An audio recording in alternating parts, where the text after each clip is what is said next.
What's up guys, it's AJ from AE79 Prospecting. Today I'm going to introduce you to our brand new Gold Fox Trommel.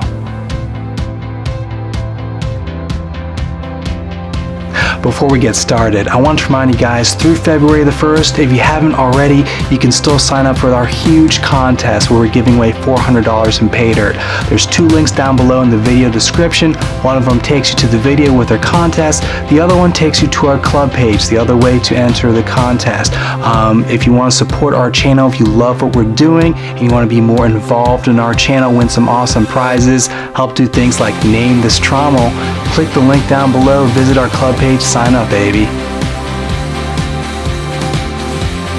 Here it is, guys, our new red Ferrari from Gold Fox USA. I spent a good chunk of December and early January customizing the design of this trommel with Kelly Fowler and his team at Gold Fox USA, and they did an absolutely fantastic job. This is a really high quality piece of machinery, and yes, I paid for it, just like I paid for the multi-sluice and the Gold Hog Piglet. I don't get special treatment, guys. I'm just like you. You have to go out, buy the equipment. But before I spent more money on this, I did my research, and I'll explain why we bought it, because you're probably wondering, why did I spend the money on this after I put out a great review on the Gold Hog Piglet back in December? The problem that we ran into with the Piglet is something that you probably saw in a lot of my videos, and it really didn't have anything to do with the Piglet itself. It had to do with the fact that we were trying to move a lot of material only using a bilge pump. A lot of these high bankers really need a gas powered pump to really move a lot of material. Bilge pumps work, but because they're lower pressure systems, it's much more difficult to wash the material. So that's why last year you saw a lot of times I'd pour material into the header box, and then I have to manually wash it and manually help it down the header box and into the tailings pile. The problem I was really having though was that last episode of the season, we moved probably close to 100 buckets of material. We were really rocking it, and that was the first time I moved that much material in one day, and my hands were killing me at the end of the day. And then I noticed in the tailings there were metal pieces, glass shards, and I really started thinking about that on my drive home, that I probably need to come up with a better way to wash the material, and a safer way for me so I can keep my hands out of the header box. The bottom half of the Piglet was perfect. There's no problem with that. The issue was really the top half of it for me using a bilge pump. So why did we choose a trommel? There's two big reasons. The first reason is the type of material we're moving. We're not moving smooth, rounded river rocks. The few times I tried to do that with my Piglet, it actually worked pretty good. But a lot of the material we're running is tailings piles from an old hard rock mine. So the material is jagged and it's rough. And so you need a lot of pressure to get it to go down the header box. That was the biggest reason why we had a huge trouble last year using the Piglet. I think it was not only the pressure from the bilge pump, but it was the jagged rocks that we were trying to wash. But we could get it in motion a little bit. I just need help getting it through to the end and down into the tailings pile. And that second part is where the trommel will help. The trommel will help spin the material, and the water being jetted into the trommel will help wash it off a second time and then out the back. And when I was testing it out with my tailings, it worked really well. So I think this is going to be a solution.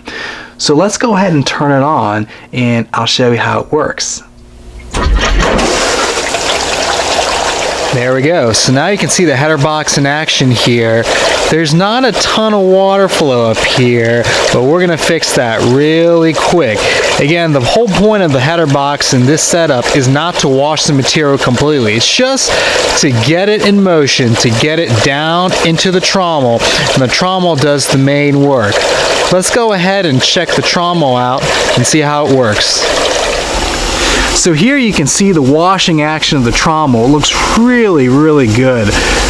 The first thing you're probably noticing though is that crooked? Why is that trommel look kind of weird? The reason why is there's a semi-lunar piece of metal that they've attached to the end of the trommel. They've learned with time and with experience that because the trommel's short, you need to give it enough time to tumble and be washed before it kind of falls down to the tailings pile. So by putting that semi-lunar piece of metal there, it helps retain the material just a little bit longer before it releases it into the tailings pile. Really smart piece of engineering. Now let me show you how we're going to modify it. Now we're going to use a trick that we learned last year using our two 1200 GPH bilge pumps to add more water flow here. The standard sluice box width is 8 inches. That's what the Piglet was. We custom designed this to be 10 inches with a flare at the end. So we're going to need more water flow in order to have appropriate exchange and for the sluice to process the material that we're going to be throwing at it this year. So we're going to go ahead and attach those two 1200 GPH pumps here, and I'll show you what kind of difference it makes. Alright guys, check this out. So here's the default. That'll work. That's not bad.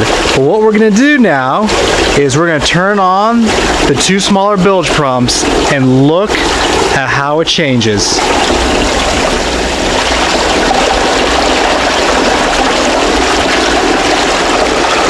Now that's awesome.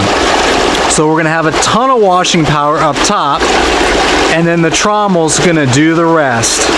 Let me show you the difference in the sluice box as well as we add the extra water flow.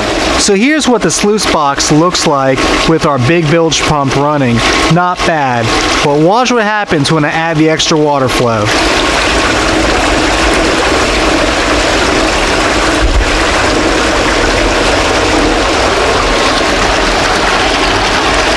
Now we're cooking.